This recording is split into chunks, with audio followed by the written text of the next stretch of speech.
Hi, everyone. I'm Stanislav Skrier, a senior analyst at the UISS. We're happy to welcome you in our premises. Especially, we are happy to have two dear guests from Ukraine. We do it in partnership with Anastasia and Eastern Cycles. UISS have changed the mode it operates after the beginning of full-scale invasion of Ukraine.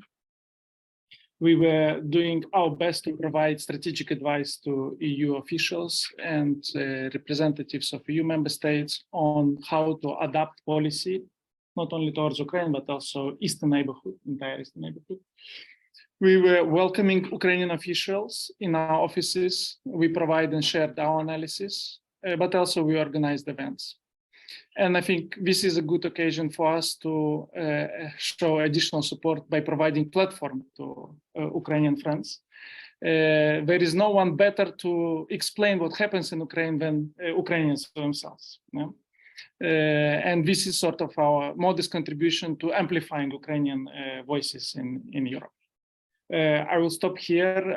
I would like to fully use the presence of our guests to get the insights what happens in Ukraine and how EU can help more now and in future. Thank you so much. You have a button. Thank you, Stanislav. So today, Eastern Circle, just to say a couple of words about us, is a think tank, for those who don't know us, a French think tank, which works on Eastern Europe and focusing on Ukraine since the invasion. So I join you there completely. And we work on two axes on defense and energy. We are happy today to welcome two distinguished Ukrainian journalists who are traveling throughout Ukraine nonstop, who really know the situation on the ground. They're meeting with people, with businesses, with refugees, with the government officials, and with numerous civil society members who are very active on just surviving this war. And so we thought, by knowing that they're coming to Paris to put together this conference together with Stanislav, to address one question which, while it seems general, is actually very crucial to the Ukraine's ability to last in the long run. What are the strategies of resistance in Ukraine itself? How do different groups of Ukrainian society, from the military to business to the civil society and finally to just the people who live and who experience the war, how do they resist? How do they last in the long run? We have, of course, moved a lot in the understanding of this issue from the beginning of the war, because at first, when the full-scale invasion started, you all remember that everybody thought that in 3 days, Kyiv is going to fall. President Zelensky received generous proposals, both from his American and French counterparts, to be evacuated. And he refused, of course, the famous quote of, I need weapons and not a cab.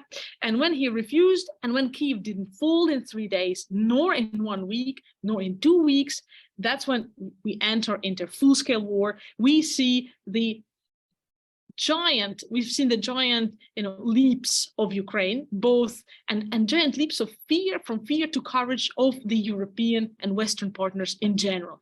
From, oh my God, the biggest army in the world is coming, to, well, now Russia starts mobilization, though this is going to be very dramatic, to Russia is preparing the spring offensive, and now for sure it's the end.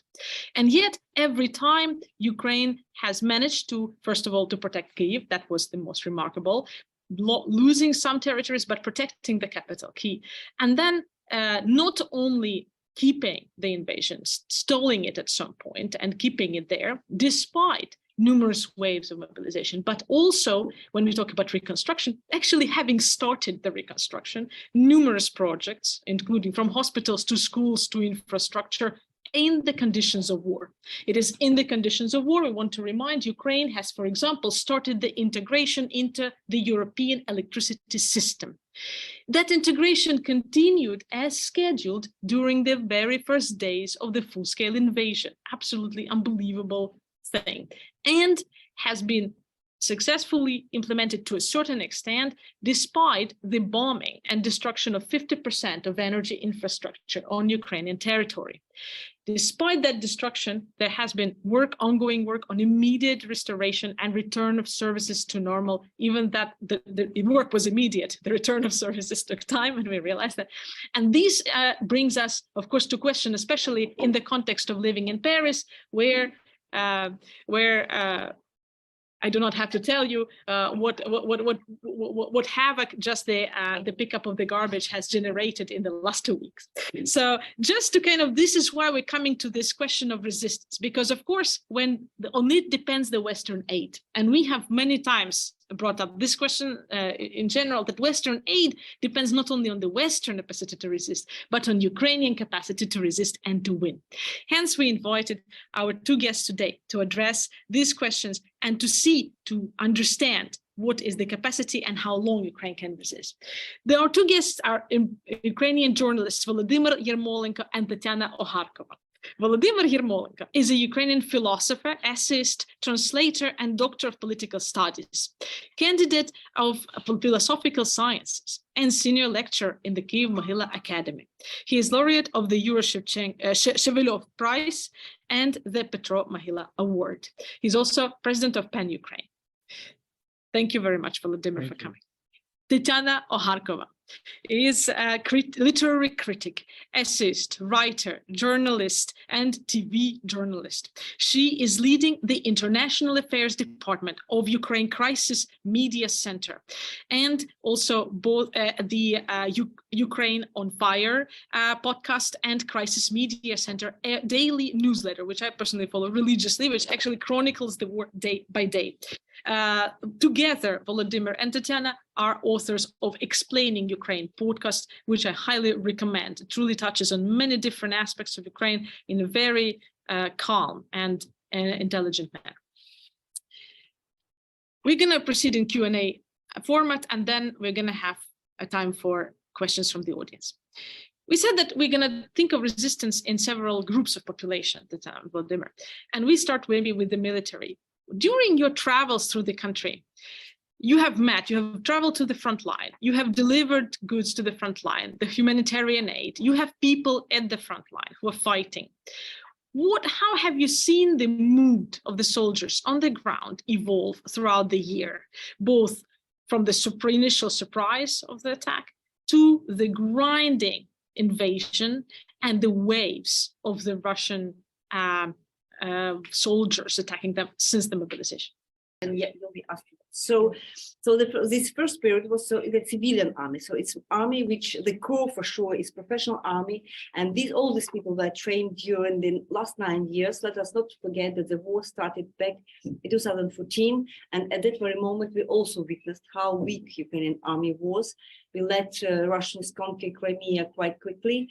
We also let Russians in the first time to conquer quite easily a big part of Donbass, which was liberated a little bit later. We do remember, and we have witnesses of many volunteers helping soldiers with everything, with clothes, with boots, with everything. So it was a different army. But during the 9 years, a kind of professional army was created, was trained because of the slow-scale war which was in play there, and it was reinforced by civilians. There were a couple of important victories of Ukraine which reinforced the mood of Ukrainian soldiers during this year. First of all, what happened around Kyiv, Chernihiv, and Sumy. The capacities of Ukrainian army to push Russians back out of Ukrainian territory was a very important issue. Later in the year, after dramatic battle in Donbass, after we lost Severodonetsk, Lysychansk, and the almost 100% of Lugansk Oblast, which is not 100%, but a little bit less. Some villages are still not occupied. There was another major event, this Kharkiv counteroffensive, which showed that Ukrainian army is able to progress, is able to beat the enemy, and it was extremely important for the morale of the soldiers. And the latest news was about, you all know about that, Kherson counteroffensive, when Russians were pushed on the other side of Dnieper, and it was important victory for Ukrainians. What we witnessed on the ground, with Volodymyr, we traveled all around the country, and how it happened in the first days of invasion. For example, in Sumy. Sumy is kind of several kilometers, several kilometers from the border, the Sumy region, and Russians were in many cities and towns of Sumy region in a couple of hours. For example, we've been to Trostanets, which was occupied by noon on the 24th of February. What it meant for the civilians, for people present on the ground. Russian army, when full-scale invasion started, they retreated. It was a kind of Ukrainian army retreated their forces to let Russians in. They did so in Sumy, and they did so in Kyiv region as well. So the reason was not to organize a battle on the border, but to invite Russians inside the territory. And the sense of the maneuver was quite clear: to invite them into the territory, to make these long lines of tanks around Kyiv. If I'm not mistaken, there were 60 kilometers lines of tanks, and then to beat them back with small, dynamic and mobile groups armed with anti-tanks weapons provided by international partners. This kind of arms were present in ours as well, and they succeeded. But what happened to territorial defense at that time? We've been to Sumy. Territorial defense, composed of civilians, witnessed that police, Guard National, National Guard, and military and army, they were on retreat. So what they did, they took up arms and they defended the city. So Russians could cross the city of Sumy, for example, only once, and later territorial defense blocked literally the entrances to the city in a way that we cannot literally say that Sumy was occupied city. It was a blocked city. Russian army, their objective was to go as fast as they could to Kyiv, so they didn't waste time to take Sumy and Akhtirka as well, for example. They just left them behind and they continued their move to the capital. But it also shows how functions this resistance. I mean, there were civilians, they didn't have a lot of arms. We were told some stories how people took the decisions, really important decisions, and took the responsibility to take arms and to defend the city, and they succeeded. Later, when Ukrainian army was successful in beating Russians somewhere deeper in the territory, because there were battles in somewhere deeper in the country, and then Russians had to withdraw, but the cities were untouched. So it saved lives, it saved women, children, and also men, because if we know what happens when Russian army enters Ukrainian city. We know what happens when they entered, for example, Bucha, and they were stopped just in front of Irpin. So it explained that not only a professional army was acting against the enemy, but also territorial defense was quite acting on its level. For sure, they didn't have tanks, they didn't have helicopters or whatever, but they were still able to do some things. What we witnessed also during our trips throughout Ukraine in the first days of the war, that around each village, even in the west of the country, there were checkpoints. So, and they were organized not by the army. There were no commander-in-chief or nobody ordered to do so, but every village had its own checkpoints, and the civilians, but with arms, with kind of khaki outfits, were present there. They were checking documents and they were checking people. To provide you a concrete example, the day which we were traveling to the west to transport our kids, the first day we spent 7 hours to make 150 kilometers. So because of this continuous, we had to stop at each checkpoint to show the car, to show what we were having with us. So it was really very strict. So this was the way of civil society, with territorial defense, to react to what's going on. Summer 2022, an important moment, when all the efforts of Russian army was concentrated on the eastern Donbass, and the moment when they had the kind of significant progress in the Lugansk Oblast, an extremely hard moment for Ukrainian army. The losses were the biggest, according to what we know, from the beginning of war. Why? Because there were a huge Russian defense at advance at that moment, and not enough weapons on the Ukrainian side. It was a moment of negotiations, a moment when there were some things to come, but still there were a lack of shells on the front line, lack of everything, and huge losses. Ukrainian soldiers present at that front line during the summer 22, they made a huge sacrifice at that time. We know we have people who lost their lives, soldiers, at that very time. For example, my ex-student from Kiev Military Academy, somebody with a MA in literature who took arms back in February, and he was on the Donbass area at the time, he was killed. The example of Maxim Butkevich, a pacifist, activist in human rights defense, who took arms back in February 22. He was sent to Donbass. He was captured in June 22, around Zolote, if I'm not mistaken, and he's still in captivity. And he was condemned to 13 years of prison in Lugansk, by Lugansk so-called tribunal. So at that very moment, the losses were really huge. And the real game changer were HIMARS, which arrived a little bit later in July and August, and they started a kind of change of situation, and it also had its impact on the morale of Ukrainian soldiers. Volodymyr will complete me if I miss something, but what is happening directly now is that intense combats around Bakhmut.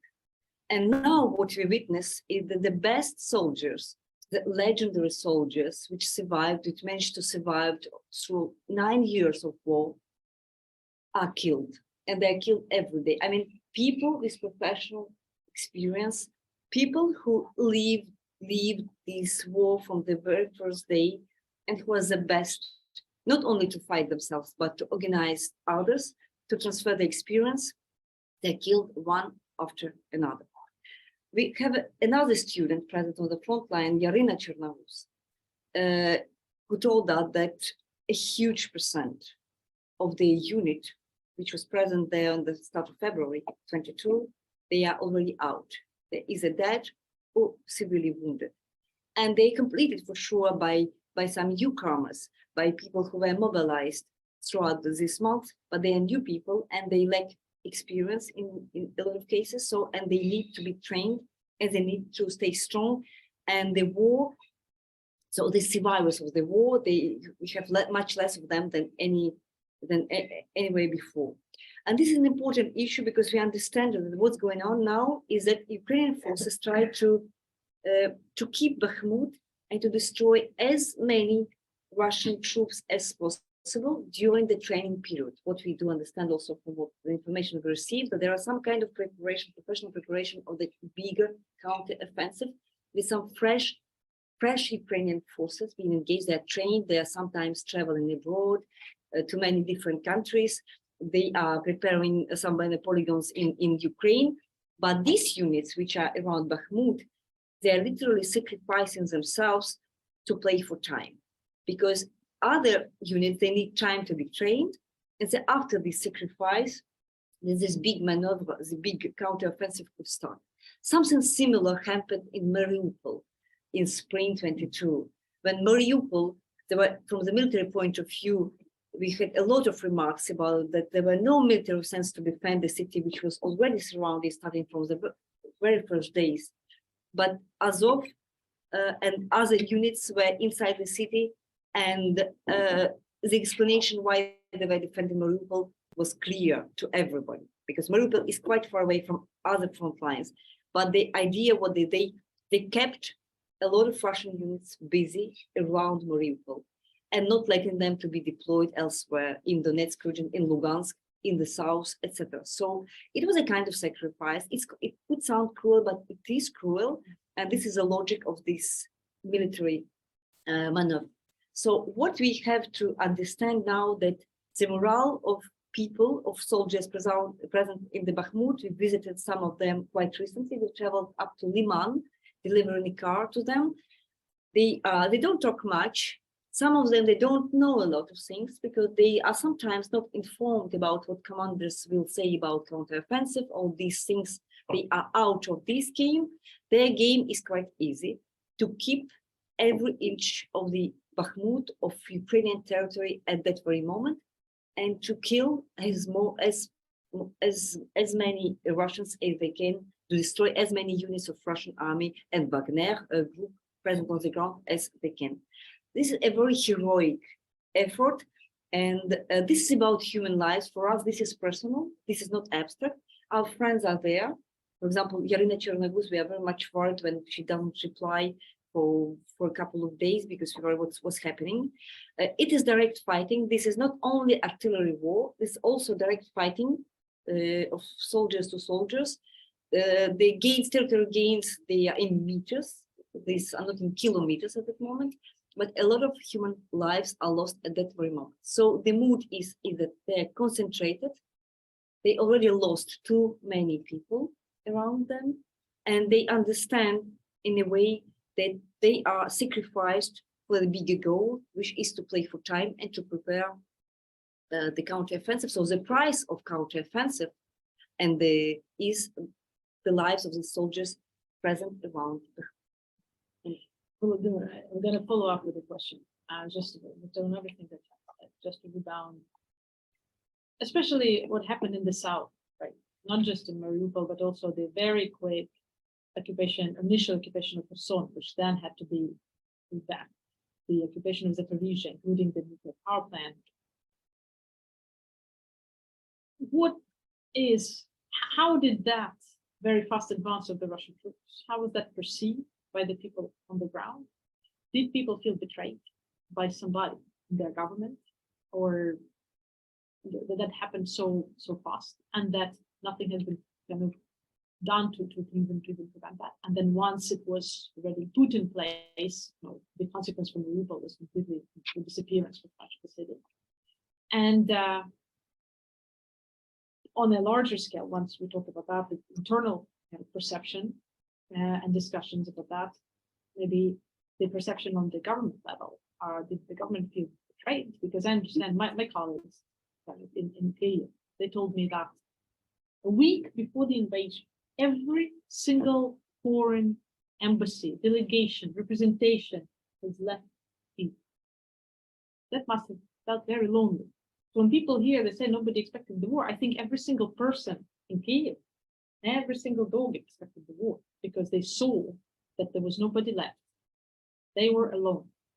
In a sense, the Western partners.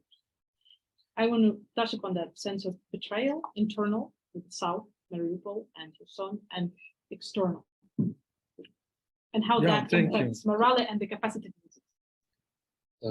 First, I just want to make a footnote that we are initially university teachers. So the way how we changed with Tanya and the way how our friends have changed also shows a big transformative power of this field. So people really live new lives. Like they take up new bodies, new experiences, especially those who want to the country. And even us, if you take us, so our lives have also changed a lot. We really travel every month to east, to the south, to the north. So we don't consider ourselves as journalists initially. We are considering ourselves as university. I'm teacher of philosophy, Tanya is teacher of literature. And of course, we are not military experts. So just this needs to be taken into account. The second issue is that there is, of course, the smoke of war. So you should all understand that there will be no transparency of war. Everybody has read Sun Tzu, right? And he is a text written when 6th century BC, which told you everything about the war, especially that the war is the art of deception. And we should understand that. So just keep that in mind when you hear that or that message, for example. And this every day. Like Russians say they took Bakhmut, Ukrainians say they didn't take Bakhmut. As Sun Tzu said, if you're small, you need to persuade your enemy that you're big. If you're big, you need to persuade your enemy that you're small. If you're on the right, you need to persuade your enemy that you're on the left, etc. You need to understand that. And information space is also the part of this game. So when you hear somebody who tells you, I know everything, I know the truth, doubt this. So of course, on many issues, we can just guess. Or for example, what Tanya described, this retreat of Ukrainian army from the north. We talked to people in Sumy. retreat of Ukrainian army from the north. We took two different hypotheses. The first hypothesis is from the locals that felt betrayed and therefore they self-organized. And there is kind of this idea that, look, I mean, the whole government bodies, police, administration, courts, they just pull out of the city. So of course you feel betrayed. But on the other hand, you can say that, look, when Russians came in and there is no legitimate power, they cannot really say we are the power, right?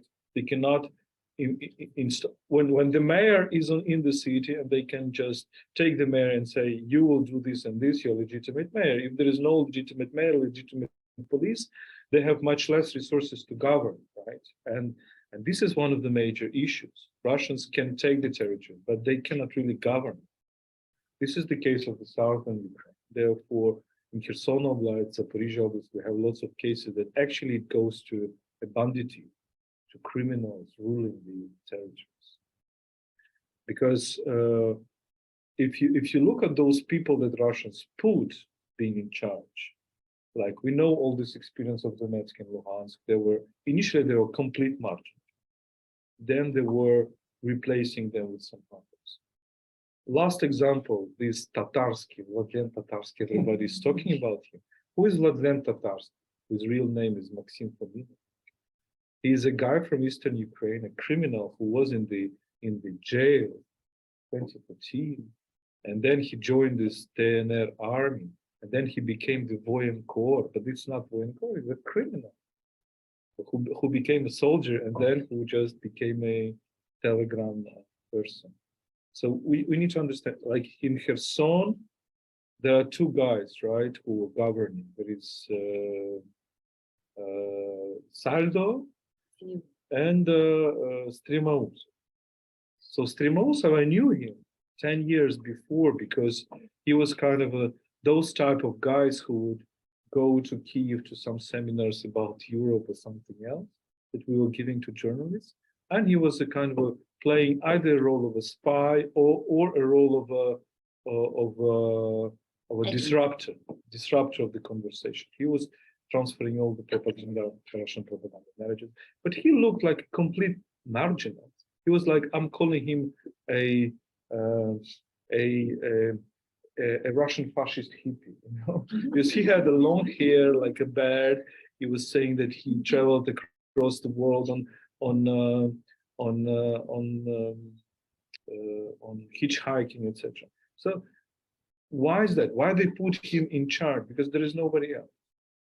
I mean, and of course, if there is nobody else and they put really marginals on charge of Kherson, big city, that means that they have a big problem. As for this betrayal story, I think that there is certainly betrayal, but we don't know on the south, because I mean the bridges which led from Crimea to Kherson Oblast, they were mined. So there is somebody who not even demined them, but just cut the electricity or cut the something. And I personally think that these were locals, not the top level, but I mean we don't know. Maybe after the war there will be a process. The question whether there are big number of collaborators, I would say that from what we hear, not a big number, but they are. I mean, there are people in Kherson, still in Kherson, who help Russian artillery, for example. One case that we went to Kherson in December with PEN Ukraine, writers organization whom I'm president of, and with our mission and what it's like to be in Kherson. Kherson was liberated in November. It was a big joy. The city was under occupation for 8-9 months. So, but then, I mean, Russians just went to the other side of the Ukraine. I mean, it's 1 kilometer. 1 kilometer, everything which is reachable by artillery, it's already dangerous. When we were in Kherson, we were very close to being hit by artillery. Then we learned that artillery went like 800 meters from where we live. And it's very loud, right? And the city, after the lunchtime, it's just completely empty because people go to the underground. Why I'm saying this? Because one of the attacks before we came, was just a few days before we came, was on Christmas. It was 24th of December. And this was attack on a supermarket and the market. So the people were going to make their purchase. And this was not a accidental. This was a clear attack on the number of people. And of course, I mean, you need somebody from this inside the city to say this. So, but still, how Kherson played, you have seen probably all these manifestations, these incredibly brave people who were going with Ukrainian flags and Russian tanks. This shows also incredible spirit of resistance. Coming to your question, from what we learn now from some of the reports of the journalists, there was a very beautiful account by Ukrainska Pravda by Roman Kravets, a very good journalist, the 3 days before the war and 3 days. His kind of a conclusion is that political class was absolutely unprepared. And therefore, probably we see these kind of problems in the initial days. So our guess is that army was prepared, army had a plan. The political class was not unprepared, was unprepared mostly. The deputies, members of parliament, etc. On your question about the embassies, well, this was lots of, interpretations going on, why it's happening. And because international organizations more important. The embassies, at least you can understand the logic, but the cases of the UN, for example, firing their Ukrainian staff. No, that's an easier thing, because I think international organizations have security protocols, and especially with nomination or with expats, and they actually oblige to protect their workers. So There was a risk. so they react by certain risks, and Americans as well. They had the example of Afghanistan. They didn't want to. And of Libya. And now as we were in touch with people from American embassy, and there was lots of interesting combinations in our information space, why Americans are doing, why they want to stop this invasion by simply informing the people about it. So the problem is that many of us believe that, and this refers me to, I always now refer to one of the classic Ukrainian literature piece, which is Cassandra by Lesya Ukrainka, which is exactly, I mean, there is lots of prophetic stuff in Ukrainian literature, and Cassandra is exactly a drama about how you can watch and not see, because this is so obvious that this is gonna. So we were kind of hiding ourselves behind a hypothesis that the wall. I mean, everybody was convinced that there will be, of course, but we were like saying, okay, they will attack Donbass, they will attack East and southern Ukraine, not Kyiv, and actually, it's not. It's what's going on right now. But I think political class was much less prepared, and the army was much better prepared. And therefore, the strategy of the Ukrainian army in the first days is to make Russians advance as much as possible, and then hit those columns of big equipment. And if you disrupt some columns with your javelins, they create a problem. If you have a column of tanks, but there is no fuel, that creates a problem for them. The family member is actually working in the demining sphere, and he was just explaining to us that, his work was to mask as a road worker and just put mines in the fields of sands close to the road, and then make them explode. In case the problem is that, I mean, the war is also the art of thinking all the time, and thinking changes. Like, the enemy always adapt to the new reality. So of course, now Russians do not attack Ukraine with these columns. They understood that they were. Now what's happening in the eastern Ukraine, they attack with small groups of infantry, without even equipment, without tanks, etc. The first group comes, the first 3-4 soldiers, they come with huge number of weapons on them, the infantry weapons like mortar guns, etc. They are killed, but they transport the weapons. Now the second group goes, pick up the weapons and go further. And in this war, for example, HIMARS, which were substantial, HIMARS is a long-range rockets, which were at high precision, which were very important because they are destroying the ammunition depots, the ammunition stock. So Russians can prepare something and then their ammunition stock is destroyed. That's what happened in Kharkiv Oblast in September. And Russians were seeing that, and they finally were so much afraid of that, that they flew. And one of the reasons of this brilliant Kharkiv operation is also the morale, the psychology. Russians have had a lot of fear about these weapons, and they flew. They left their positions, which allowed Ukrainians to advance much more than actually Ukraine expected.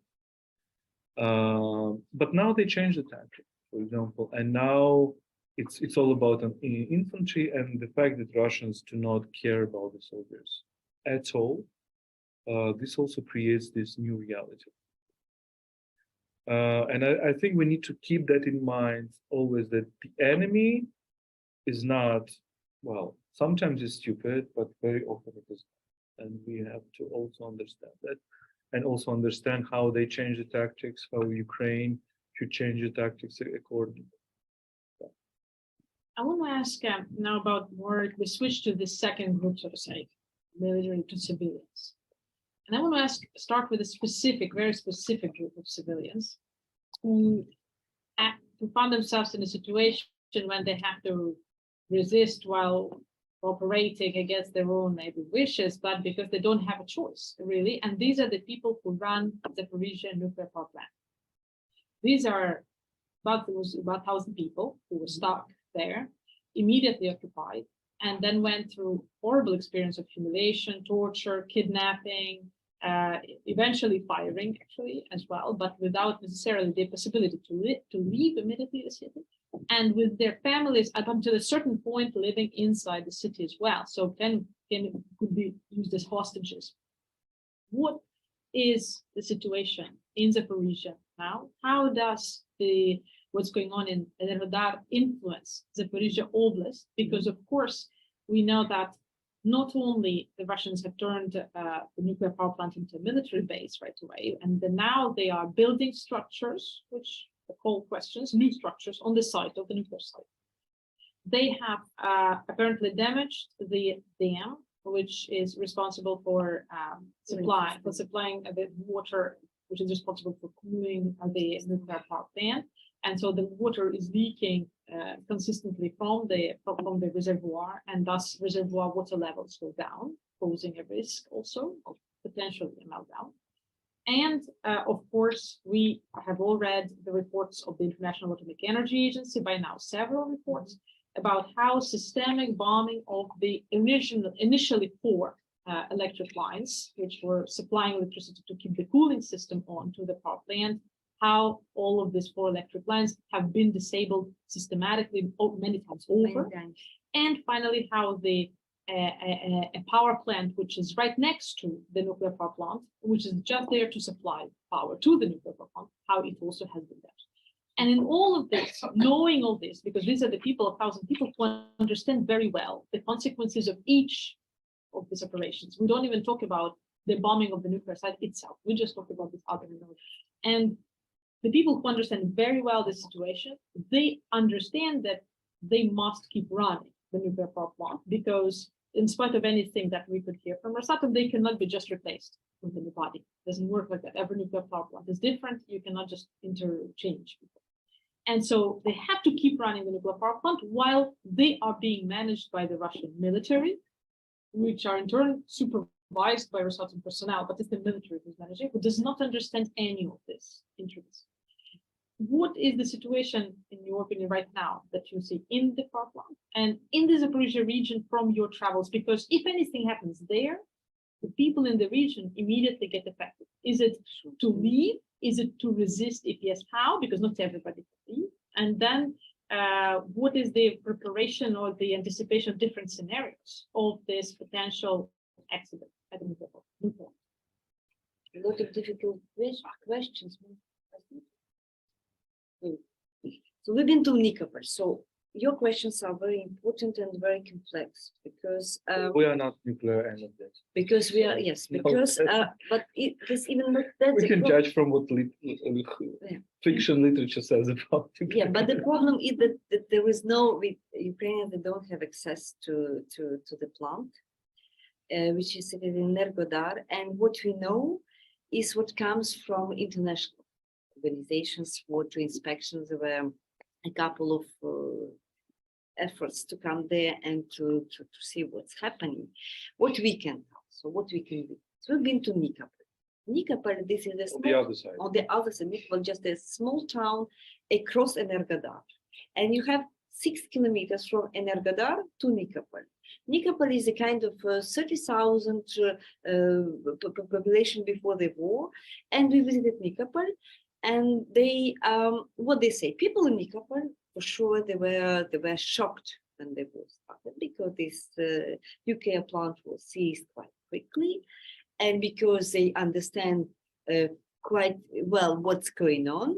We asked locals about how they were functioning before the war. Before the war, there were a kind of a boat which was crossing this kind of lake which Dnipro is making there, 6 kilometers to the other side. Some of them, they had families in Energodar, Zaporizhzhia nuclear plant, and a part of family there was living there in Nikopol. Nikopol is known for this metal industry, and they were kind of close to this.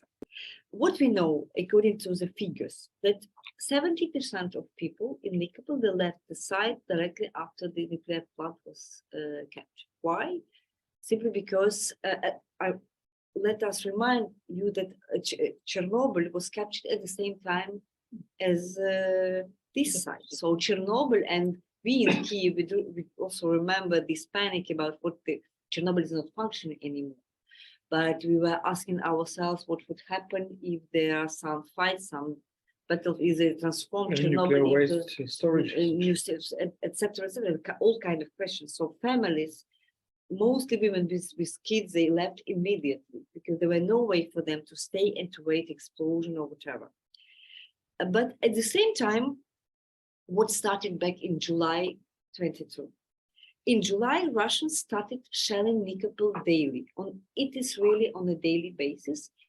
It is with artillery, not with missiles. They are shelling Nikopol every single day and every single night. And we witnessed that because we've heard of this artillery alarm even on our phones. So we have 2 different alarms: air alert for missiles and artillery fire. It's a different kind of alert. When you arrive to Nikopol, you have artillery all the time, many times a day. What they do? They try to shell Nikopol without any clear military aim, because at least it's quite not clear what they're trying to do. They cannot cross 6 kilometers of Dnipro. It's very wide. It's very wide. You cannot. The closest breach is Yeah. somewhere very, very You cannot far. advance. What are you doing? So they are kind of provoking Ukrainians to shell in revenge, to shell nuclear power plant. And it was staged many times. They filmed kind of shells coming from Ukrainian side to say to Mr. Grossi, to everybody, look what they are doing. Ukrainians are dangerous. They will make explode the nuclear plant, etc. According to what they say, we cannot witness, but the initial idea of Russians was quite clear. Once again, we're not specialists in this, but what, according to analysis, our energy and experts provided, the initial idea of Russians was to capture this nuclear plant and to reconnect it to the Russian system, to Rosatom. Why? Because they needed electricity for occupied territories, and more specifically for Crimea. So this was the initial idea, and it failed. Why did it fail? Just because there were no professional expertise on their side and no technical possibility to do so. Anastasia, you're very right to talk about people who are present on the site. I've read a couple of reports from there, from were trying to tell the story of people. They are real hostages. They're physical violence. They are kept really hostages there. And on the other side, there is a responsibility for them not to leave the plant because they cannot be replaced easily by anybody else. And these people, as people in Chernobyl side, because let's not forget that there were people, a whole team in Chernobyl, which was taken as hostages for the whole month of March, and they stayed there the whole month of March, being there, present on the site, no matter what. So they were present. They were kind of sacrificing once again their lives in a way. They were risking at least their lives, staying on place. And the same thing is happening in Energodar, because there's a whole city built around this Zaporizhzhia nuclear state. Even if you want to tell even more, that people in Dnipro is quite a kind of distance, 2 hours by car from Nikopol, right, to Dnipro. And Dnipro was really a lot of people left Dnipro at the moment when the station was captured. Why? For the same reason, because they were thinking about nuclear power plant risks. As you said, there were multiple episodes when these electricity ties, which are cooling the function for cooling system, they were disrupted, and they could function with generators. I don't remember for how many hours. Maybe they were talking about 2 weeks. We are not experts, but we know that if generators are not they can supply. So it was a major risk, and this is repeating all the time. But Russian army is shelling Nikopol every day, even now. So we visited Nikopol kind of 1 month ago, and they continue to do the same thing, just to provoke. So they just don't care about what's happening, because they cannot make any use of this nuclear plant to link it to Rosatom. So for that very state, it looks like blackmailing. It looks like terrorist logic. When they keep this station, they cannot make any electricity out of it, but they are blackmailing not only Ukraine for sure, because this is international, because nuclear has no borders, everybody knows that. So they're trying to blackmail the whole world, saying, look, we are at home here, this is our military base, this is our vehicle, this is our mortars, this is our, artillery, so we do whatever we. And for the counteroffensive, big question, how do you liberate an object like that? How do you cannot hit it by HIMARS or by any other type of missile, right? So what would be the military solution to free this Energodar, this Zaporizhzhia nuclear state in Zaporizhzhia? It's like the same with Chernobyl, it's cutting supplies, encircling, cutting supplies, and indirect. Like in Kherson, maybe. Indirectly, but well, this was the tactics of Ukrainian army up until that. So why Kherson was liberated? Because the supplies were cut and the bridges were damaged. So finally, Russians would face a situation when there are soldiers, there is equipment, but there is no fuel, no ammunition, no food. Well, food you can probably solve this problem, but ammunition and fuel is a problem. And the same with Kyiv, actually. So I think the strategy is the same. I will just add that really this is part of the Russian strategy to capture nuclear plants. There is another nuclear plant that they try to capture. It's a little bit south to Mykolaiv. It's Novoukrainsk, and we went through this place. Actually, they were when they bypassed Mykolaiv, and they went to the road north, but they were stopped. And in some theories, conspiracy theories, we see that we might think about attacking from the north again, from Belarus, but a bit to the west to capture Rivne nuclear power plant. So this is obviously present in their strategy. This is kind of a nuclear terrorism or something like that. And about the workers who are working there, Ukraine should clearly, and this is under discussion now, this law about collaborators. It's a very difficult question, because you should really divide the concepts of collaborator and hostage. Many people who are actually under occupation hostages, not collaborators. And for example, for us, there's a question very practical when we visit a village and we see a starosta, the head of the village. It's a very local scale. And this person, he or she stayed. For us, it's a heroic act because they stayed, although the majority of the village men left. They stayed because this is a power. And the argument was, I cannot leave my people. And one of these starostas, like Olga Sukhenko from Motyzhin, was killed with her family, with her son, young son, and his husband. So some of them have sacrificed for this decision to stay. So what I mean is, even if you're in the administration, doesn't mean that you are a collaborator, even if you decide to stay. And for example, in Kherson, we have been to art museum in Kherson, which is one of the notorious examples of looting. Russians have taken, attention, 10,000 objects of art, 10,000 objects of art, 80% of the collection, and there are really chefs of Ukrainian art, Ayvazovsky, Yermolenko, Yermolenko, and others. The same with Melitopol Museum, the same with the famous Scythian gold. Scythian culture is very important for Ukrainian self-identification because when you read Herodotus, you read about Scyths. It's very important, these northern Black Sea regions, right? And we've talked to the worker of this museum, who was actually guarding the collection. And she was telling her story that first, she said to the Russians that there is no collection in Conservatory, although the collection was underground.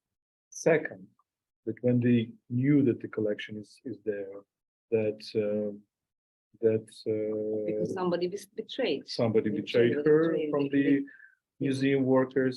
Second, she said, okay, the collection is there, but there is no program to actually on the computer to identify, to classify it, so you cannot really classify it. She lied second time, so she was actually risking her life. And then they knew that this is not true, and they forced her to collaborate with them to classify this collection and to prepare the collection for evacuation. What she did. And well, who is she? I mean, there's lots of very difficult questions.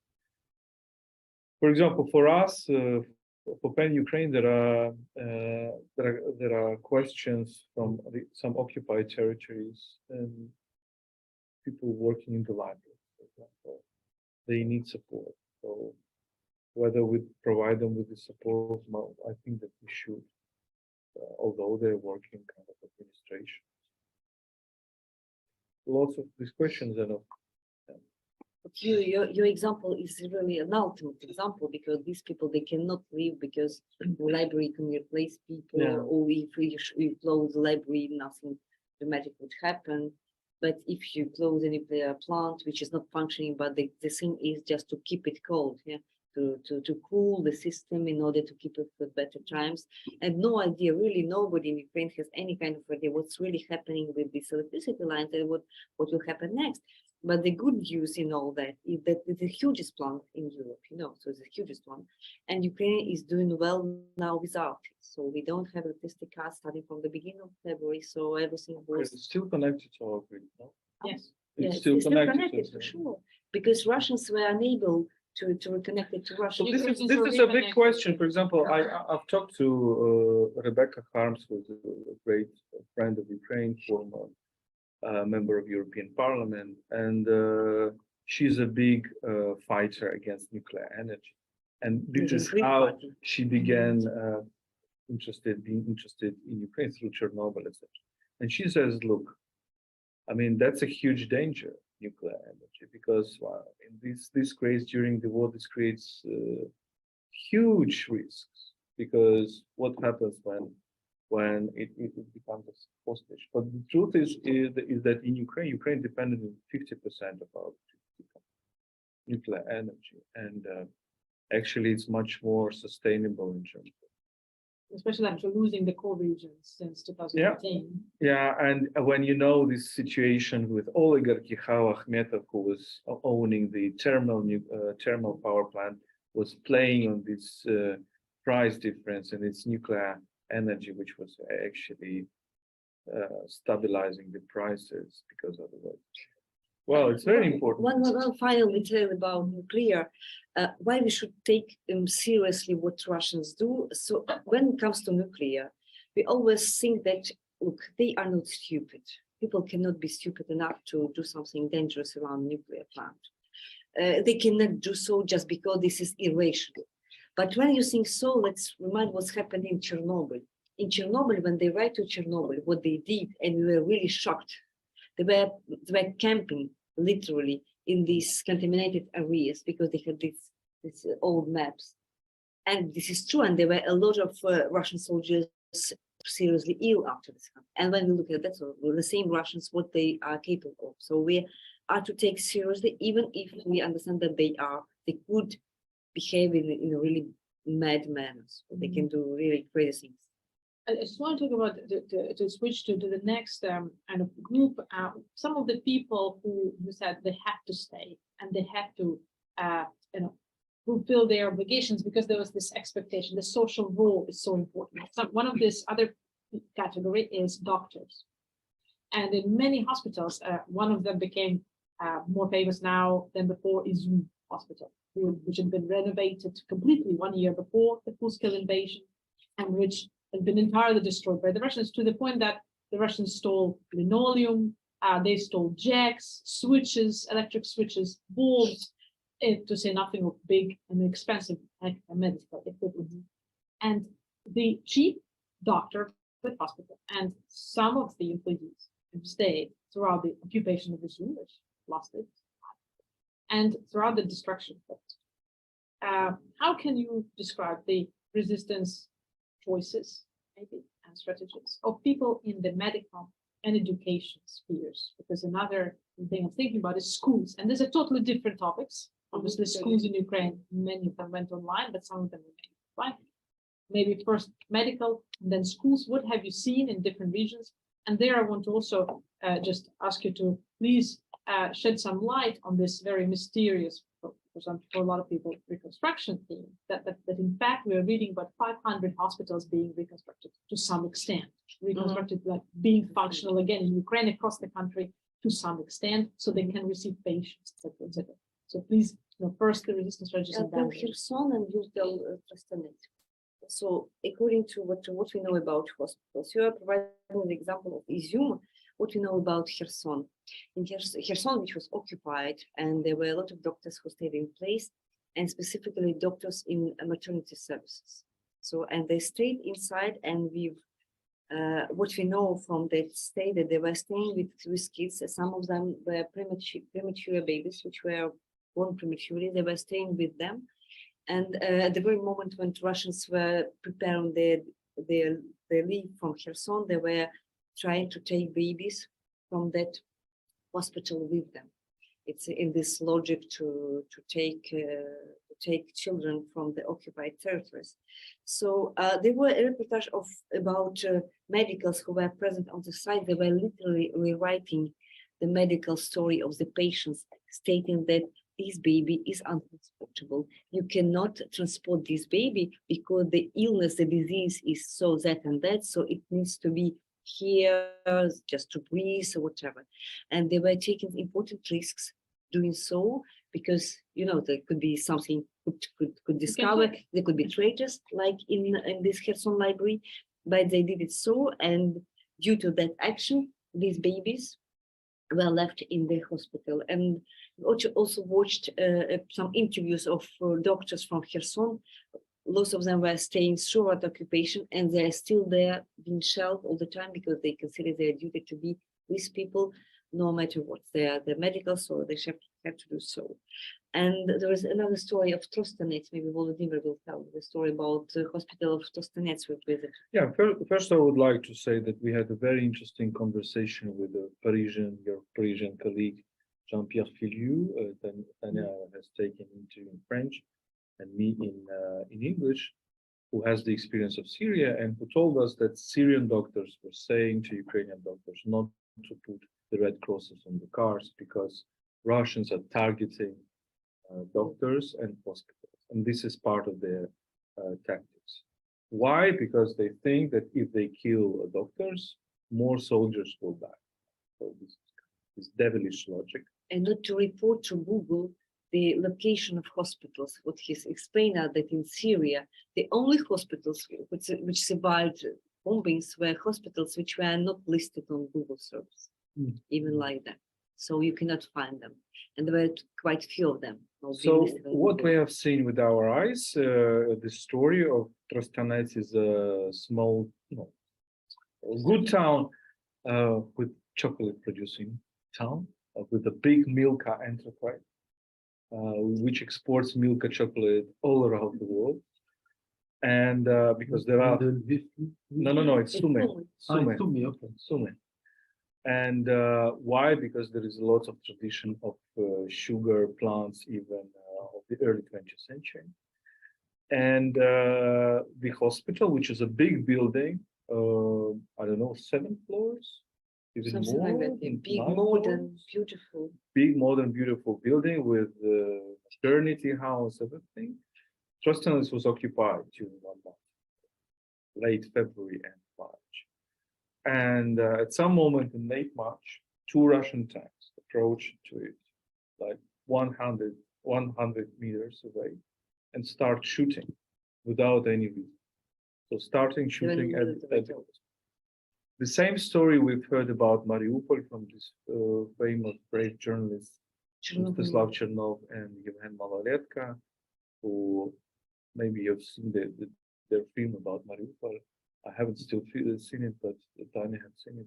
It's a very, very strong, but very, very sad movie. And actually the war in the Mariupol hospital when 2 Russian tanks approached and started shooting. And when the tank is like 200 meters away from you, I didn't experience that, but people who experience that say that this is really horrible. So what happened? Yes, this whole hospital was restored because you don't have like what happens if a tank shoots at the hospital. It's not like hospital collapses, right? So there are some damages, like windows are blew away and a lot of damage inside, but so basically expensive medical equipment. You can really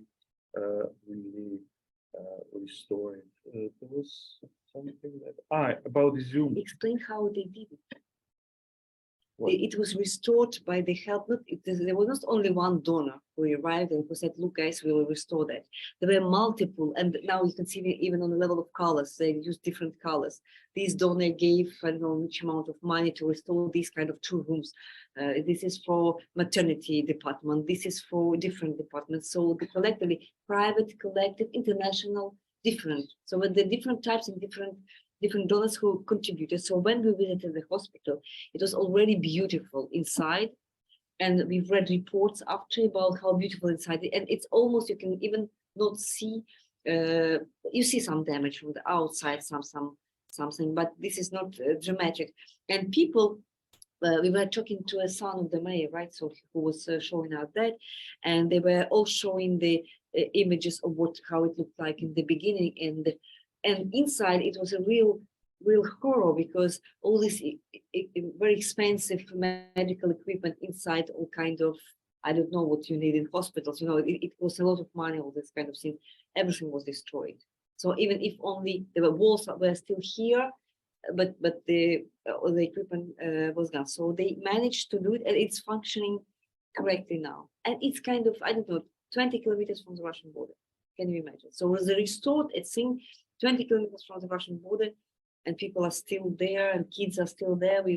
So about Izum, which we go to Izum every time we go to east, because this is a city connecting Kharkiv and Slovyansk.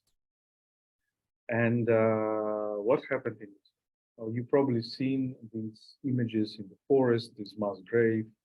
It's a very beautiful pine forest, and at the same time very horrible. Why there is this mass grave? Not really a mass grave. Why is that there? Because when Russians were capturing Izum, about 450 people were killed, and most of them were killed through aviation bombing. We have visited, you can check, we have videos on both Ukraine Crisis Media Center and Ukraine World on my website. You can imagine, I have it on this phone. If you want, I can show you later. So imagine a 5-story building, residential building, and then 1/3 of it collapsed because Russians were, they sent, I think, 400 bombs on it. So this was really, and bombs, when they fall on the residential building, it's even more horrible than the missile, 500 kilogram bombs. And then the building collapses, and there are lots of people either dead or wounded, but under the ruins. But the problem is that there is no service to take them. There is no emergency service. That's what happens when, during the war, the institutions pull out. And I want to check the story, but we'll go to Izum and we'll try to dig the story a little more. As far as I understand, these emergency services came like in several weeks, and people even who survived the bombing in the underground, they just died out of hunger and thirst, etc. So obviously, imagine if there is 450 about that, how many wounded there are. So people who stayed in the hospital and were taking care of. But another story about these bombings and about the cemetery is there were a funeral service which stayed in the city. The only one. The only one. And we talked to them. And there were people who were doing their job. And their job was to go and to search for dead bodies, to put them in the plastic bags. If there were documents on the body, they were putting in a kind of book like that. There were no electricity in the city, there were no computers. They were putting, for example, number 1, names to name, where the body was found, and details, and the number of the grave, because they were transporting them to this beautiful forest and they were putting them in the ground. So digging this grave. Why this forest? Because it happened in winter, and they had to bury. No, it's not winter. Winter April. It's April, but they had to dig dig a lot, and in pine forest, the kind of sand. It was easier to bury them there than into a traditional cemetery, another one, which was on the other side of the city, because the land was still frozen from the winter, and they had. But the issue is that these people were staying inside the city, and then Russians, which for a while they didn't allow to bury people, they just contacted this funeral service, and they were, each time they were calling them, say, look, you are to bury all these people. So the question is, so in a way they collaborated with Russians, because Russians were telling them what to do, and they were doing what Russians were telling them to do.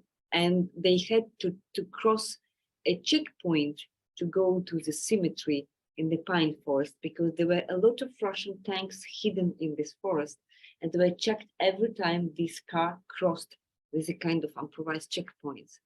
So in a way, they were doing what they were to do, in a way, and there was many guys who were who we are to thank, because they were putting correct names, and they kept this book in order to be able to find at least a part of victims and to identify them. Because what happened next in September, when we arrived, there were kind of graves only with numbers. You didn't have any kind of names, for some small exceptions when family found this very book and they were able to identify the body, etc.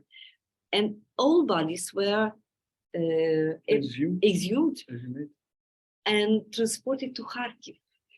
3 hours of driving, imagine, transporting all these bodies there. And then they are all in Kharkiv's hospital in the morgue. And what the family does, if you'd like to find your body, but body of somebody of your relatives. So you are to pass the test and to identify many months after the test the real body, and then you have the right to bury this body. What happened to Ukrainian writer? We were in contact with his family, Volodymyr. He was killed in Kapitolivka, close to Izium, and his family, his mother, didn't know that for many months he was just missing. And what happened after the exhumation of these bodies? She traveled to Kharkiv.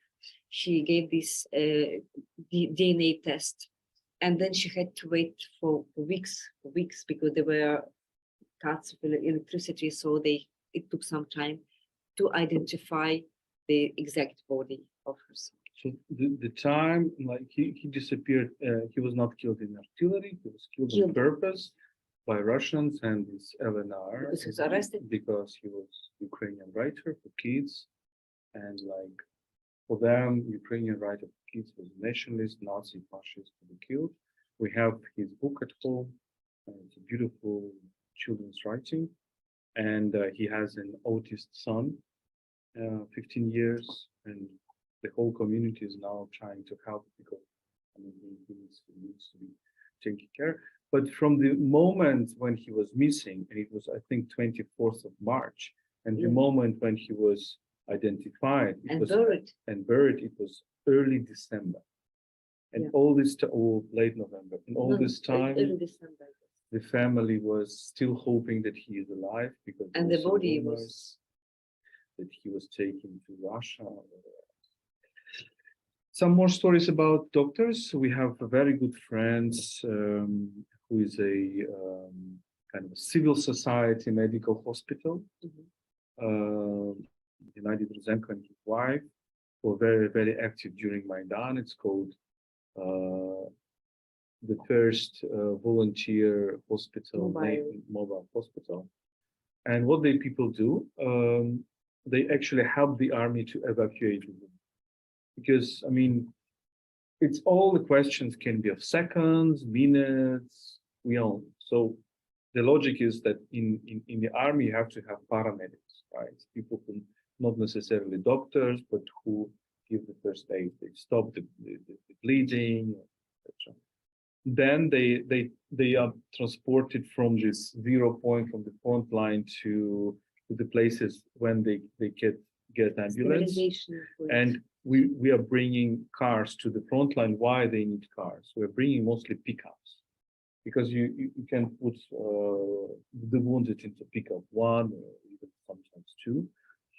And you need to have a very good car, which would go when there are no roads. Therefore, what we buy are mostly Nissan Navara, Nissan Pathfinder, all these big cars. And then there is these people on ambulances who transport them to the stabilization place, kind of a mini hospital, not very far away from the front line. Then these people are stabilized, and then they are taken to the hospital. So how this volunteer hospital works, it actually engages doctors from hospitals all around the Ukraine, and these doctors come for 1 month. It's volunteer work, and they help to rescue people. Also, I know a story of one soldier who was in demining, and he lost his leg, and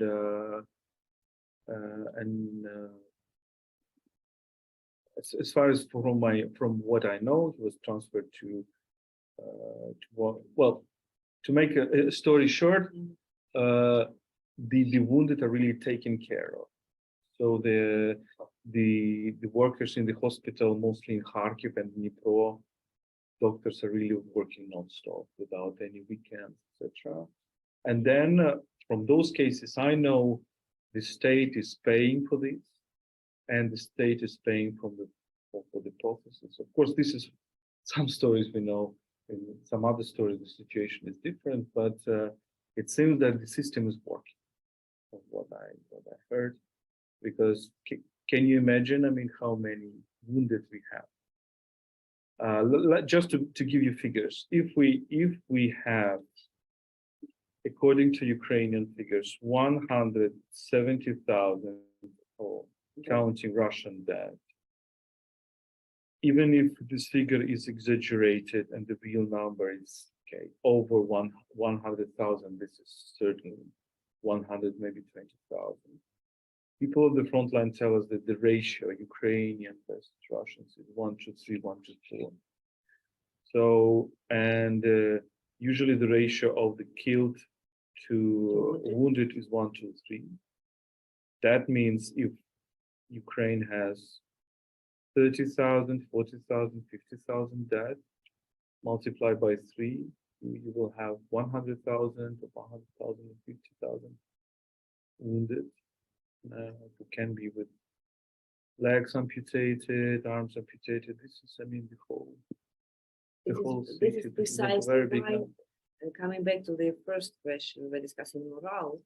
So, and most of these people who are either dead or wounded, there were people present on the front line from the very beginning. And the new people coming there, they sometimes they need time to get experience. And they're So- sometimes less motivated. So Yeah. we also need to take this into account. Yeah, so these figures, and coming back to doctors, what we've seen there and at Truzenko place, so it is important that doctors, this is on a volunteer basis, so are applying for this program to spend 1 month in a very unsecure place, close to the front line, in doing the job which they are risking in a way their lives because they're very close to the front line. We've been in Slavyansk, and this is shelled not every day. This is with And they missiles. go to the front line. Yeah. Yeah, and they are going directly there, and they are not paid for that. It's in terms of experience, it's in terms of their contribution to the war, and there are a lot of young people there, a lot of young doctors. We spent a night with them in the hospital there in Slavyansk.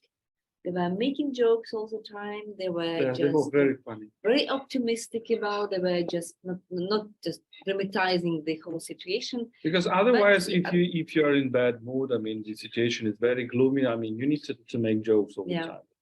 So they are really fabulous people. And our question was, why are you doing so? Because in the army, they do have medics. Why are you doing that? And the answer was quite clear. There's never enough. Never enough medics on the front. Never enough cars on the front to evacuate people. They have expensive cars. They were, I don't know, kind of Australian, really cars, medical cars, a whole ambulance inside.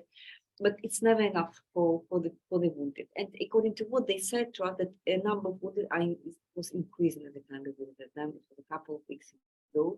It is increasing, and we can just imagine that the number of dead is also increasing, and the number of Ukrainian losses is increasing because it's Bakhmut Yeah. battle. So It's really- not a chess play. I mean, here in France, we see all these geopolitical theories. I mean, it's very good, but we need to understand that it's not a chess play. It's human lives, and we need to think in a humane way about this. And one last word about that. We've been to Dnipro to this military cemetery. This is impressive. This military cemetery is the biggest, one of the biggest, at least as far as we know in the country. Why it is the biggest? Because they bury their soldiers which are not recognized. You should also understand that in the number of losses, sometimes it's a happiness for a family to be able to find the body. We were in contact with Tetyana, which is a Ukrainian poet, one of the most talented ones, and she's the mother of Roman Ratushny, a beautiful boy, beautiful activist who was killed in a couple of months ago. And she told us that she was lucky, really happy to find the body just in the short terms, because a lot of losses, they just go, she's gone missing, and if the commander, he doesn't know where the body is, and then if they find the body and later, and this is impossible to tell whose body is it. So they buried it in Dnipro cemetery. Why? Because it's the biggest one. And they put everything on the list, and then there is a possibility for families to once again go through this DNA analysis and to try to find the body of somebody, because somebody is not the body. Sometimes it's not the body, it's a kind of part of a body, or your body cannot recognize, you cannot recognize the face, and so all this stuff. And when you arrive there to a Dnipro cemetery, just make it real. You see the whole land covered with graves, with each grave has Ukrainian flag on it.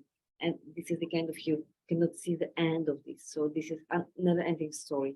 And they start doing that in 2014, at the very beginning of the war, and still doing that now. And We posted it on Twitter. so you can see that this talks a lot about the war, what the war is. Yes, we're going to switch now to turn for questions. Maybe before we turn to questions, just the last group I really want you guys, I don't know if people are going to ask that, to ask you about is what we hear here is called Ukrainian civil society. And I don't know if a lot of people understand that they don't understand this term, because there is no equivalent of Ukrainian civil society outside of Ukraine. Definitely not in France. I can give an example of consulting companies or think tanks. And these are all the most active parts of the civil society. But from the Maidan revolution to today, to volunteering services, to giving people to the front, or just deciding to go to the front, in other words, or to volunteering and interacting with people. Can you please explain maybe in one example or two examples, the nature of Ukrainian civil society today? You can just explain that today there is no more, I don't want to drive it. I'll tell one anecdote and Yeah. you'll complete this deep analysis. So when we travel and on the checkpoints, we're traveling, that time I remember we were traveling to Chernigiv, it was last summer, and we were bringing a full car of some important humanitarian aid. I don't remember exactly what it was. Mhm. And they were still traumatized after occupation around Chernigiv, and we are stopped by Terra Baron, and they ask who you are, and we're saying proudly, we are volunteers. And, okay, you're volunteers, show your papers. Which kind of papers? We don't have papers, we are just spontaneous volunteers. So finally they let us go, but you have to know the civil society, this is not kind of organized, we don't have a real card of being volunteer.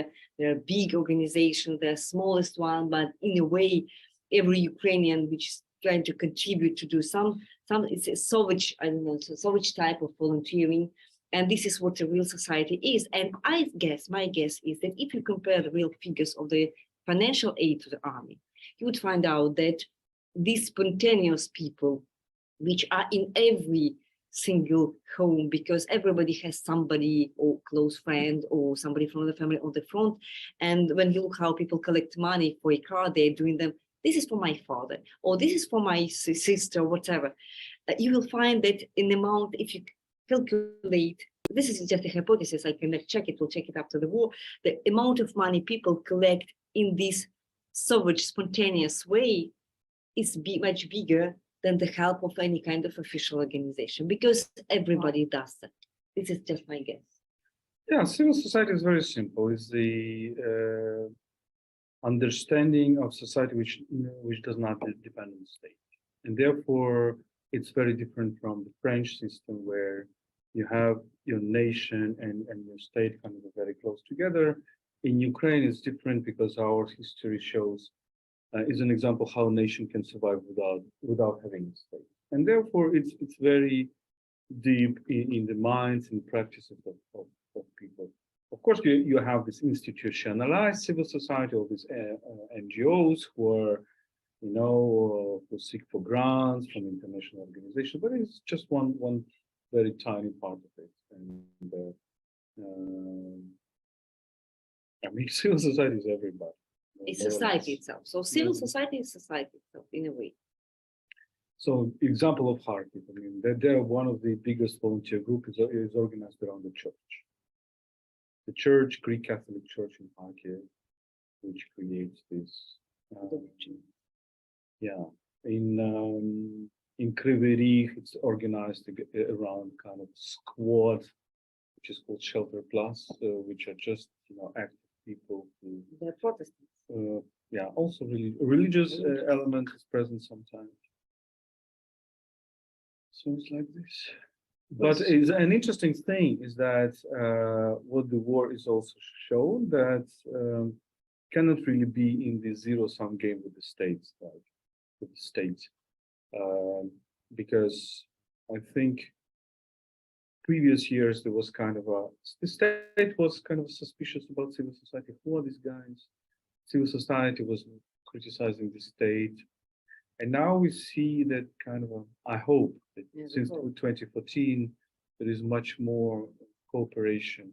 Much It should more be synergy. unprecedented in the recent history of Ukraine, maybe the last Yeah, year. many people from active civil society go to government, become ministers, deputy ministers. And there are a lot of things the state cannot do. For example, even the basic example, our example of cars, the state cannot buy used cars.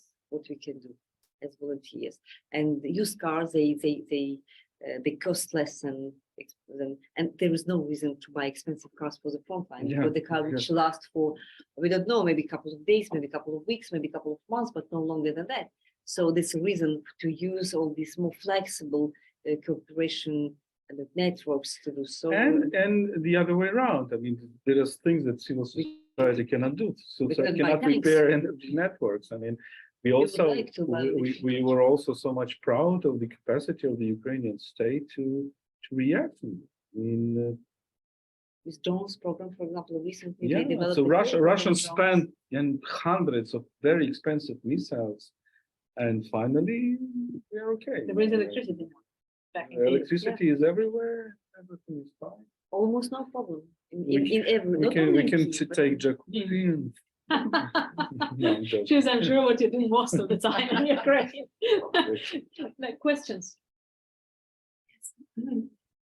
You were mentioning that at the beginning of the war, people were queuing up to enroll into the army.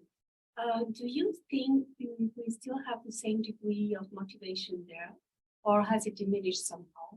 And my second question would be, do you see any disagreement in civil society about the strategy around Bakhmut? I'm not talking about the army, because it's been reported, but I'm talking about civil society. Any disagreement there? Any debate going on? I would say about motivation. About that. This is different now about enrolling people into the army, because it's going on for more than 1 year, and we don't observe lines near Voenkomat, near the place where you mobilize people. But this is a systematic thing, and also people, they see the losses, they see how many people have died, but at the same time we were not reported, at least, about many cases of how people try to escape this if they are conducted to do so. But I think that every Ukrainian is understanding that this is a war for survival. I think most of Ukrainians, we cannot provide exact figures, but this is quite clear that if we let Russians advance, it would only mean that all the horrors we've seen somewhere in Izium or somewhere in Bucha or somewhere in Mariupol, they will advance and they will bring all that to other territories. So they're quite a clear, rational motivation for people to enroll, even if I would not neglect that the people are tired after 1 year of the war, that they in a way, just getting tired of the war and they are worn out by all these things. So there could be less people presenting themselves all by their own, but at the same time, there would be not a lot of people who would try to avoid if they are called to be mobilized. Yeah, I agree with that. So of course we have this psychological downhill, and the question is how serious it is. Because on our part, when we seek donations to buy a new car, we don't have a problem. People donate.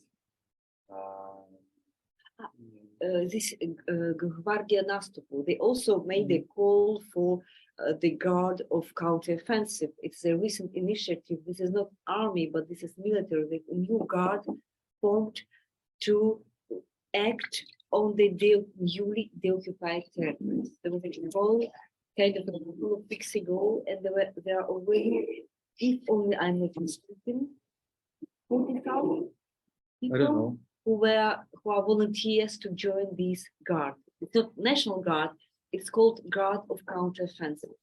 They will be not used as military in the trenches, but they will be used like gendarmerie.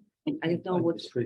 Well, not administrative. They will be military, but they will be entering territories which are already occupied, just to make order, to security. Was 40,000 just in a couple of weeks. So it proves that people are still reacting to when state demands to. But the more the war goes on, the more the army is a question of mobilization.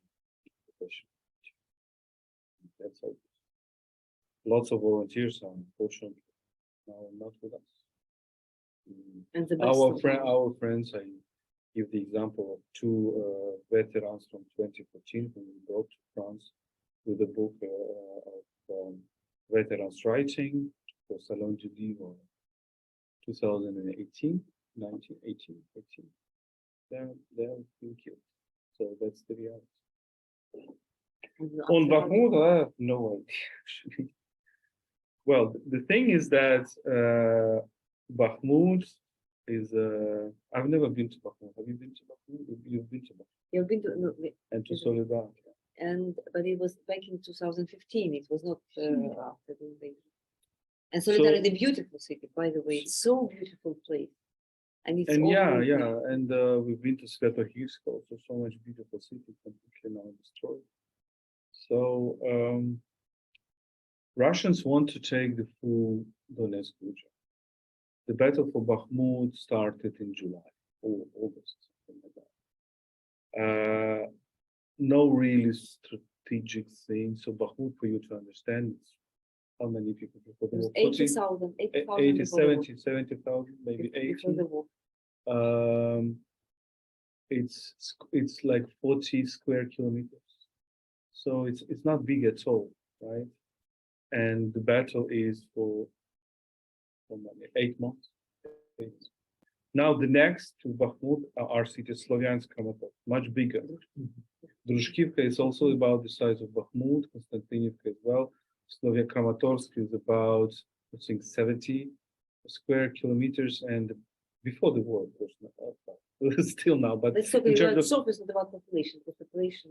No, but citizens is important. How many citizens are there, of course. And I think Kramatorsk was over 100,000. So there are much bigger cities which would be much more difficult to capture. Some people tell us, but this is on the level of rumors. We cannot confirm it. That there is kind of discrepancy between army and Zelensky, between Zaluzhny and Zelensky. We don't know whether it's true. So what about civil society? We are during the war. There is just a tacit understanding that you, as a trust, don't the commanders, but you have no experience. You don't have access to Bakhmut, and I would say that the majority of people, as I do, for example, we trust if it's not only Zaluzhny, but Sitsky says that there is a military meaning to keep Bakhmut. So that it is. It's not a political decision, it's a military one. They repeated that many times after insinuations about that there is a kind of conflicts. They try to explain that this is not about Bakhmut itself, but the place, because it's kind of a hill there, and they can control by fire Russians approaching. And civil society, I haven't heard a lot of improvement of the fact that we are keeping Bakhmut, because it's symbolic also for people, but it's also painful for those who have their relatives there, just to know that they're still in this risky place. But this is not the only risky place. So I would say that during such intense battles, we better trust the commander. They know better, because there is no persuasive alternative. They will not be keeping a town for political, as they did in Severodonetsk, for example. And Lysychansk, Ukrainians retreated quite quickly in Lysychansk after Severodonetsk, because there were no military possibility to keep the city. So now, the price is there is a price in such things. So they will keep it until the ratio between dead Russians and dead Ukrainians, killed Russians and killed Ukrainians would be 3 to 1 or 1 to 3. If it's more, they will retreat. to prepare positions, at least what we are told about. And frankly, we are not able to check this.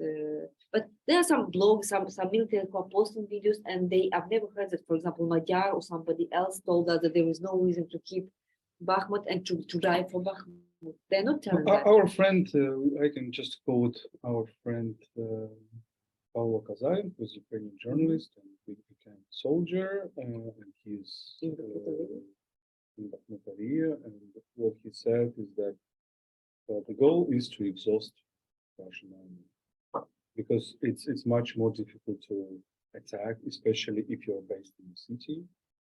Of course, you are more protected. And right now, the battles are for the certain buildings or for certain even floors of the building. So, when Russians said they put a flag on the administrative on the municipal council, it doesn't mean that they have taken the city. The battles can continue for months. I think the key thing is that road. There is only one road of supplies, and the key thing is to avoid the circle. I mean, have you met any Russian prisoners or wounded? No. I was just curious to know if someone is, how do they think of what happened? So we haven't met, but we've met a lot of people who talk to Russian. Yeah, And that's what I'm that's very interested in. interesting. Like when we go to the occupied village and we The ask first question people, we the ask. first question we ask, so who are they? What they tell you? Now why they're here? And the reply is dramatically banal, because how they explain their presence. They explain their presence if they can formulate, which is so very often not the case. But they explain their presence that they want to denazify Ukraine and kill the Nazis. To liberate. And, We are so our liberate. they're really in their minds, this propaganda is very, very much better. And they kind of are saying, so show us where the fascists are, where the Nazis are, we'll just kill the fascists. So this is it. The second thing is that there are really lots of people of other ethnicities.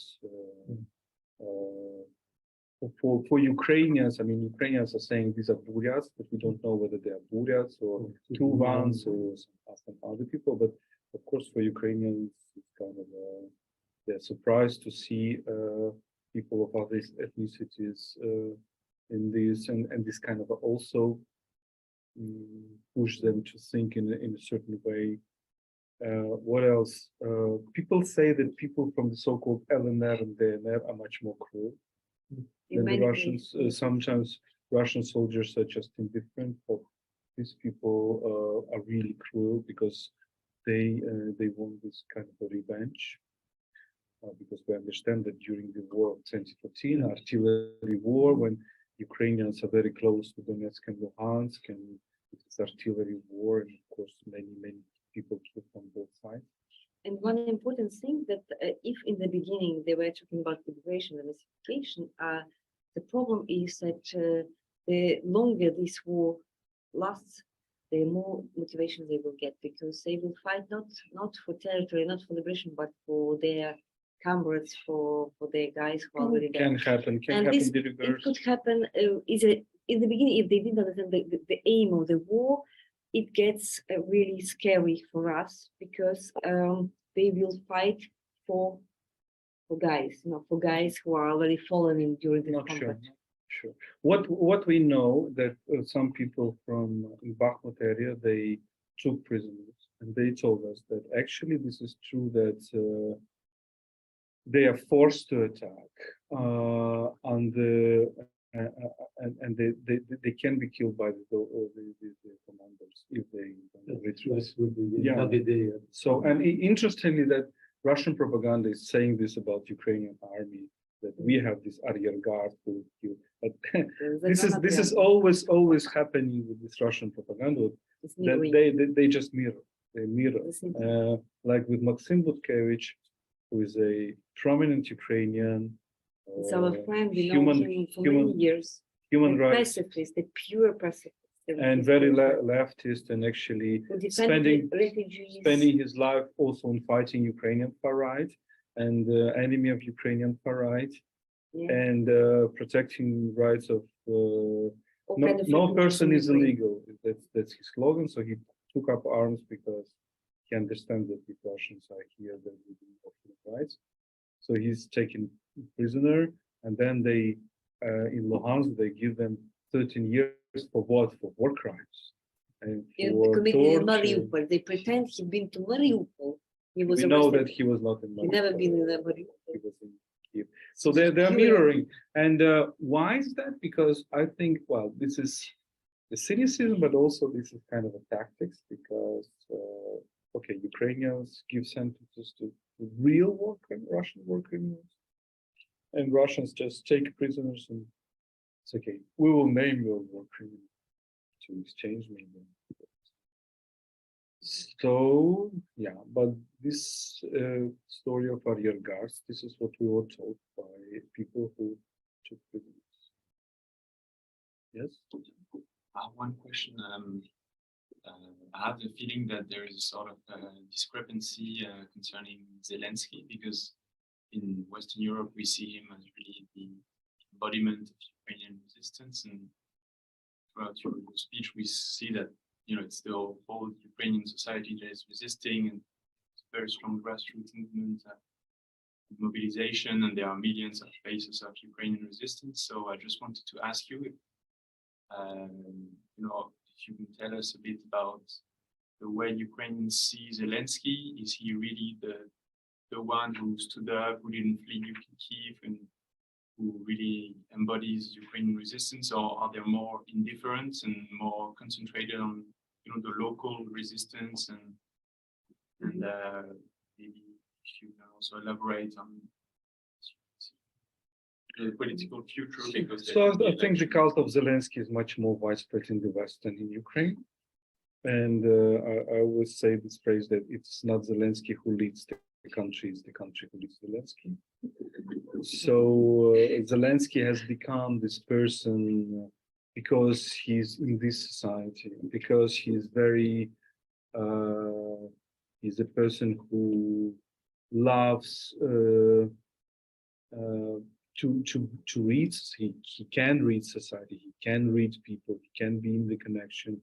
He's also quite horizontal, and much more horizontal than Putin, of course. I mean, this big difference of Putin stable and Zelensky who lets the journalists embrace him or whatever. So we try to see both pros and cons. We are not voters for Zelensky with Tanya, but we are not haters as well. This is a funny episode when I asked some British colleague why you have so much cult of Zelensky in Britain, and he answered, "Why you have so much cult of Boris Johnson in Ukraine?" I mean, this kind of explains. Of course, every resisting country in this situation should have a face, and this is probably good that Zelensky has become this face.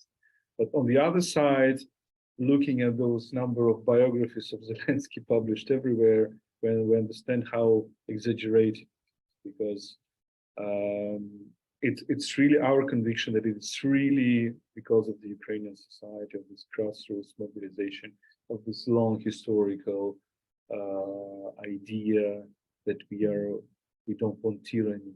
This is what this is.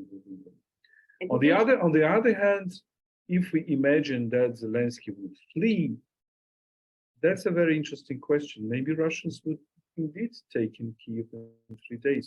I'm not sure about it.